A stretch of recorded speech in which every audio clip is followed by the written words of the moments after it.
poco enojona, regaña mucho, pero el papá de él es muy blando, es muy bueno. Si sale al papá, más o menos así le dijeron a mi mamá. Mi mamá y mi papá se casan, amén. Ella se casa con un hombre que ya había dirigido un rancho, que ya tenía experiencia de trabajo. Y viene aquí y ciertamente se van a California, a Santa Mónica, California. Resulta que mi papá era trabajador, ¿quién dice amén? Pero después del trabajo a mi papá le encantaba el béisbol, ¿verdad? Amén. Mi papá era catcher, era de esos que se ponía atrás y él le daba las señales al pitcher, en inglés le dicen. Número 2, curva, ¿verdad? Y si ganaba el equipo de mi papá, ¿qué tenían que hacer?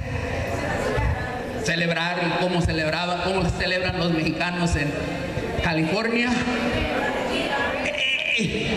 ¡Ganamos! No sé, qué bueno le hiciste. Pásame una chela, una cheve. Pero si pierden, se sienten un poco tristes. Casi ganaron, pero a José Álvarez le tiraron la pelota, la agarró así y venía uno y se resbaló y mi papá puso su manilla al pie, pero dijeron ¡sí! Y perdió el equipo, los Boilers de Santa Mónica. Entonces se sentían tristes. Pásame una cerveza, compa, pásamela ahí, me siento mal, ya casi ganamos. Y bien de repente se va dando cuenta de que José Álvarez, mi papá, no está presente, está ausente mucho. Cada fin de semana reúne a los compadres, a los amigos, se reúnen a un ladito y bien de repente comienzan a adorar a un barril, ¿sí o no? O lo que está dentro del barril, la cerveza, el alcohol. Y mi mamá comienza a sentirse ansiosa, comienza a entrar en depresión, comienza a contemplar volverse a México, comienza a contemplar dejar a mi papá. ¿Y qué pasa con los niños en un ambiente donde hay alcohol, donde hay maltrato, donde hay gritos? Muchas veces la mamá abandonada comienza a tomar su frustración en sus hijos, a maltratar a esos niños. Yo recuerdo esos años del maltrato, como a veces escuchaba cosas como: estoy harto de ti, eres insoportable, cosas así. Y yo comencé a portarme mal, y cuando a mí me pegaban, y de repente yo agarraba a mi hermana y a mi hermano. Yo era como Caín, un joven que no sabe expresar sus emociones, un joven que no sabe decir que está triste, porque si sabes algo, en un hogar disfuncional nadie expresa sus emociones. Nadie llora. Si lloran, esconden las lágrimas. ¿Qué pasó? Nada, todo está bien. Y los niños comienzan a aprender a esconder sus emociones. ¿Dónde andabas? ¿Comiste? De joven yo ya era así, no decía nada. Castigaba a mi mamá con el silencio y me desquitaba con mi hermano. Lo maltrataba, lo golpeaba a él, lo pateaba. ¿Esto es lo que quiere Dios? No. Vamos a brincar rápidamente al Éxodo y vamos a ver por qué tenemos este problema en la familia. Éxodo capítulo 20 dice así. Éxodo capítulo 20, versículo 3 al 6 nos dice así.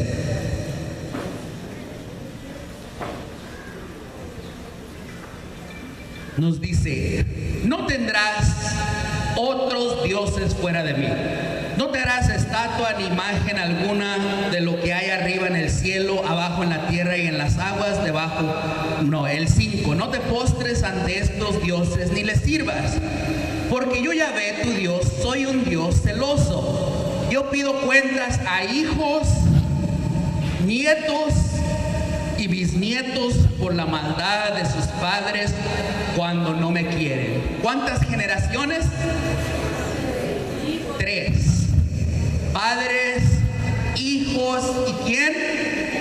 Nietos. Y tú notarás en familias donde dicen esto, ¿verdad? Mírenlo, tiene la misma nariz que el papá, que el abuelo y el bisabuelo. Mírenlo, tiene la misma, esa nariz grandota, ¿verdad?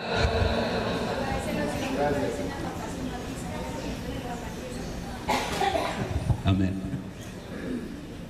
Y luego dicen a veces, y tiene el mismo carácter. ¿Has escuchado algo así? Pero vamos a traerlo al mundo espiritual. Hay ciertas cadenas en familias que si nosotros no se las entregamos al Señor, se repiten. En otras palabras, mi papá sembró ciertas cosas. Mi mamá traía ciertas cosas de su familia que habían recibido ellos cuando se unieron. ¿Quién dice amén? Y esas cosas comienzan a ser pasadas a la siguiente generación. El alcohol, el enojo, cosas así, ¿sí o no? Pero dice la palabra de Dios, pero me muestro favorable por 1000 generaciones con los que me aman y observan mis mandamientos. ¿Cuántas generaciones? 1000. 1000 generaciones. Ahí te va la siguiente parte. Un día mi papá y mi mamá van a la casa de mi tío Antonio. Mi tío Antonio es un buen hombre, es chistoso como yo, amén. Nos parecemos un poco, es güero. Y pues en esos años las fiestas, había muchas fiestas en su casa, yo todavía recuerdo. Pero un día algo pasó con mi tío Toño. Conoció una pareja llamada Mercedes y Rafael, que eran de un grupo de oración católico carismático en Santa Mónica, California. Y mis papás, mamá y papá, amén, llegaron a este hogar de una visita para platicar de México, del rancho, de la gente de allá, de la gente que se ha muerto, de la gente que se ha casado, de los hijos de esas personas, amén. Ustedes conocen cómo conversamos, ¿verdad? Somos de la misma cultura, amén. Conversamos, pero ese día no hubo conversación. Ese día había personas allí. Ese día esas personas levantaban sus manos allí en la recámara de mi tío. Allí esas personas comenzaban a invitar a mis papás a orar. Mis papás no sabían lo que estaba pasando, pero en ese lugar comenzaron a sentir a un Dios vivo, a un Dios poderoso, a una presencia, a un amor. Y bien de repente mis padres salieron de ese lugar diciendo el uno al otro, ¿sentiste esto? Y en ese momento ellos se acercaron a un Dios vivo y poderoso y comenzaron a acercarse más y más, a leer la palabra de Dios, a unir el rosario en mi casa. ¿Quién dice amén? Y de repente mi mamá está en conferencias, mi mamá trae tapes y CD y libros. Y allí comienza a romperse las cadenas. ¿Quién dice amén? Allí comienzan a luchar contra el adulterio, contra el alcohol. Mi papá deja de tomar, mi familia se convierte en una familia unida por el Espíritu Santo. Ahora comienzan a luchar contra Satanás. ¿Quién dice amén? Ahora comienzan a orar. La oración, una pareja unida, es la respuesta a este enemigo que viene a tratar de convencernos a comer del árbol del materialismo, del homosexualismo. Déjelo. Eso dicen los psicólogos. Déjelo. Déjelo. Déjelo. Mucha gente me dice, es normal. Hay que dejarlo. Es normal que mi hermano ya no vive porque se acercó a este estilo de vida, porque se apartó de la familia y se fue hacia el homosexualismo.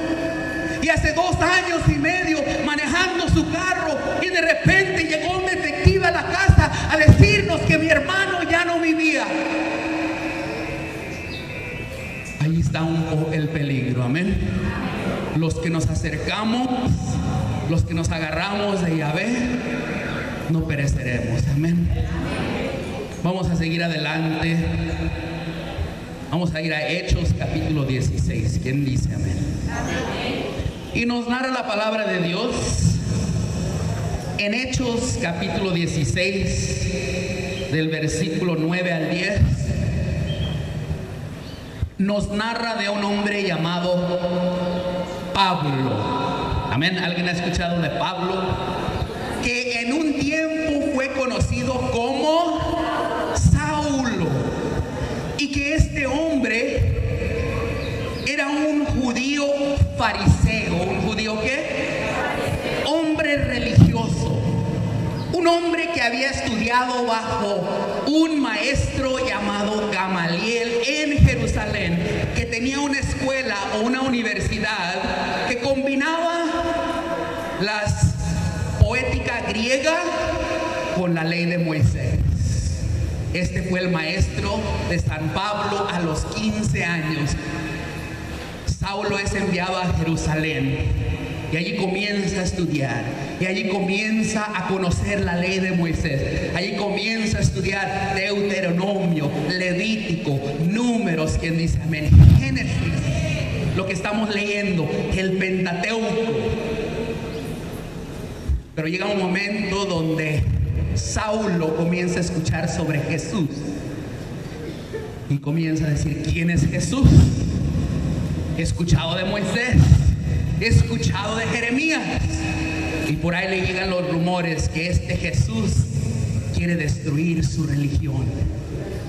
Pero Jesús, según San Pablo, muere.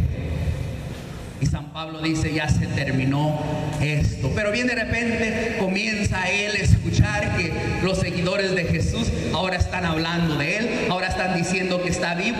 Y Saulo comienza a enojarse, y Saulo comienza a juntar hombres, y Saulo se acerca al Sanedrín. Allí era bien conocido, amén. Muchos dicen que era parte del Sanedrín, y comienza a juntar hombres, soldados, armas. Un hombre lleno de rabia, un hombre lleno de furor, hasta que tiene un encuentro con Jesús resucitado, amén.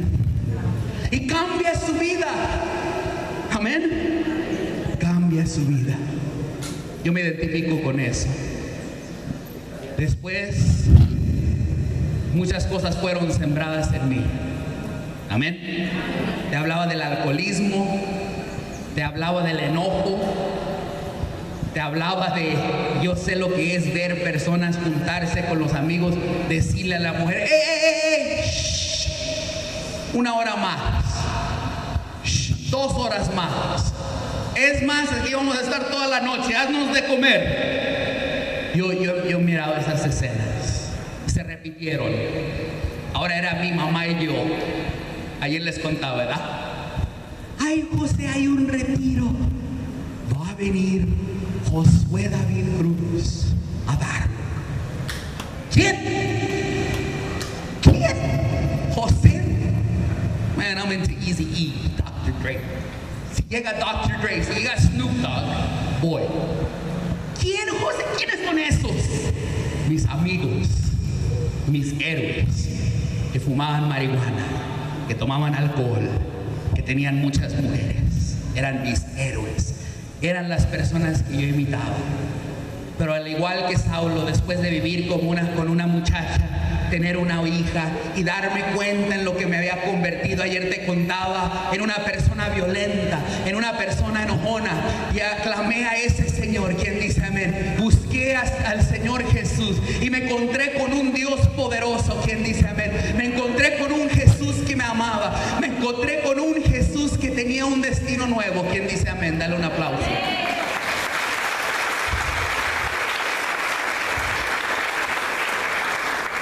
Y Saulo o Pablo, ahora es Pablo, amén. San Pablo tiene una visión que vaya a Macedonia. Y comienza él a predicar. Y lo comienza a seguir una joven, amén. Y esta joven dice: estos hombres les predican un camino de salvación. Y Saulo voltea para atrás y dice: who are you? Y sigue caminando. Y bien, de repente por ahí lo va siguiendo esta muchacha y escucha a él: estos hombres, aquí, él habla de un camino de salvación. Y Pablo sigue predicando, pero como que ya le empieza a molestar, como un animalcito, ¿verdad? Y bien, de repente se cansa, amén. Y dice: en el nombre de Jesús. Él dice al demonio, dice: en el nombre de Jesucristo te ordeno que salgas de ella. Y en ese instante el espíritu la dejó. Hechos 16:18. Ella entra a su trabajo, amén.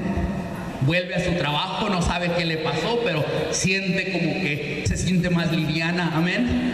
Entra a su trabajo, ¿verdad? Le dice a su patrón: estoy listo. Él le marca a las 2 de la tarde y le dice: ya tienes una línea de gente que viene a consultarte. Y viene la primera persona, se sienta y ella dice: no veo nada, nada. Y el hombre: pero yo necesito tu ayuda, y que tengo problemas de familia y necesito. Y la muchacha dice: pues no tengo nada hoy. Y llega otro y lo mismo, y lo mismo, y lo mismo, y lo mismo. Y finalmente llega su patrón, la comienza a regañar, ¿sí o no? Hey, ¿qué te pasó? Diles la verdad, diles lo que tienen. Y ella no tiene nada. El demonio le había salido. Y bien, de repente estos son: ¿qué te pasó? Pues un tal hombre judío que andaba por aquí caminando dijo que un nombre Jesús y que saliera de mí un espíritu de adivino, y ahora pues ya no tengo el supuesto don. ¿Y qué hacen los patrones? Agarran a Pablo y Silas, los entregan a los hombres importantes de la ciudad de Macedonia y los comienzan ¿a qué? A golpear, a patear, a darles golpes, a hacerlos sangrar, a escucharlos gritar. Y después los echan a una cárcel. 2 hombres probablemente sudorosos, con mucho sudor, juntos, atados.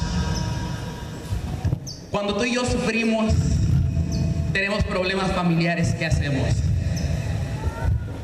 Ay, Dios, ¿por qué me está pasando esto? Ay, Dios mío, ¿por qué? ¿Por qué? ¿Y por qué? Y yo me imagino que a lo mejor Pablo y Silas comenzaron a tener esa tentación por los golpes, por el maltrato, porque no estaban haciendo nada malo. ¿Quién dice amén? Porque estaban haciendo su misión, porque estaban caminando en obediencia. ¿Por qué les pasó esto? No importa por qué pasó.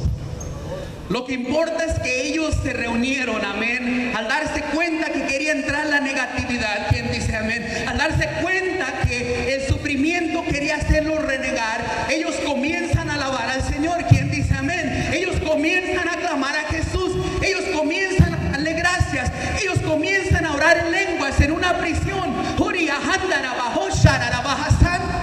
Comienzan a clamar a Yahvé, comienzan a darle gracias por las pruebas. Y ¿quién escuchaba? Dice la palabra de Dios, dice así, Hechos 16, dice: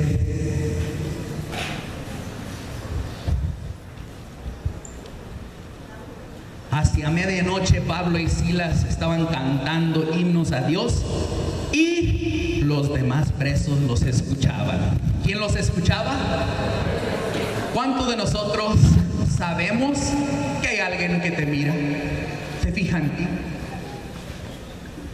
Me dice a mí: ¿sabes qué, José? Cuando tú tomabas y fumabas marihuana, tú eras, you were a fun guy, you were a funny guy. Tú hacías a todos reír. Después de un cigarro de marihuana, ¿Recuerdas cómo comenzabas a agarrar